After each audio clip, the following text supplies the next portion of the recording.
If you picture the solar system, we often picture a dominant star at the center of things, static and immobile as planets orbit circles around it. That picture makes things simple to understand, but that's kinda inaccurate, as technically, planets don't revolve around the sun, especially Jupiter.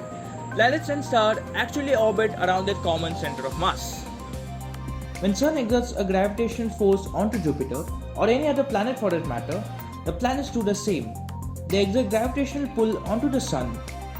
That's classic example of Newton's third law.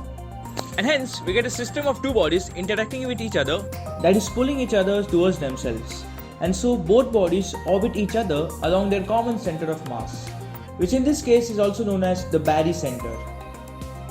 In case you didn't know, center of mass is a place in a body or a system where the weight is evenly dispersed and all sides are in balance. Take the scale for example. You can easily find center of mass of the scale by putting a finger exactly in the middle, which balances the object. For a system of planets, you can consider these two tennis balls which are of equal mass. When you throw them in the air, we see that they are both revolving around each other. Now we take one ball to be higher in mass than the other one, in this case it's the red one. And similarly throw them in the air. When we compare it with the previous system of balls, we clearly see a difference here. The balls with the same mass were orbiting a spot in the middle. This is the center of mass of the system. It's the balance point of these two tennis balls.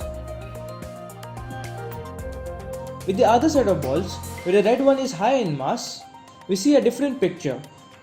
The center of mass of this system was closer to the red ball, and both of these balls were orbiting this point. Have a look at it again.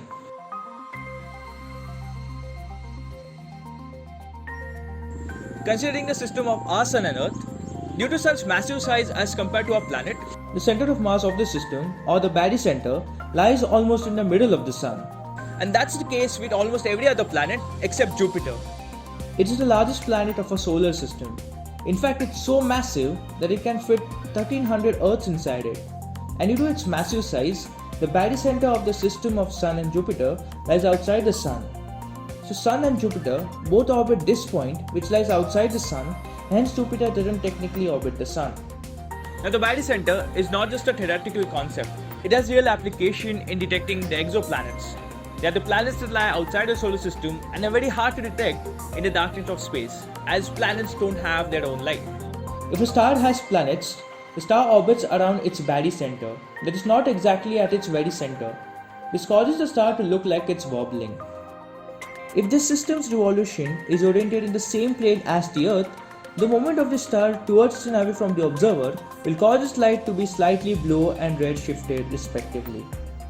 For example, if the star is moving towards the Earth, we see the light it emits appear to be bluer. And when it's moving away from the Earth, the light looks a little redder. This is commonly known as the Doppler effect. Telescopes outfitted with precise spectrometers can measure this small shift with respect to the dark absorption lines in the spectrum. So if astronomers see this light periodically shifting from red and blue, they can infer that the star is going back and forth, and that's compelling evidence that there is a planet in its orbit. This method is known as Doppler spectroscopy, and this is one of the oldest methods used to successfully detect exoplanets. But this method has its own limitation. Like I said earlier, the system has to be in the same plane as the observer. So if the sun's alignment with respect to the observer is vertical or tilted, we won't be able to see the Doppler effect distinctly and would not be able to detect the planets. But the good thing is, this is not the only way of detecting exoplanets. We have gravitational microlensing, where light from a distant star is bent and focused by gravity as a planet passes between the star and Earth. So basically this happens when a star or planet's gravity focuses the light of another more distant star in a way that makes it temporarily brighter. This microlensing event is recorded by astronomers, and by further studying the pattern, they can tell whether a planet is there in the orbit or not.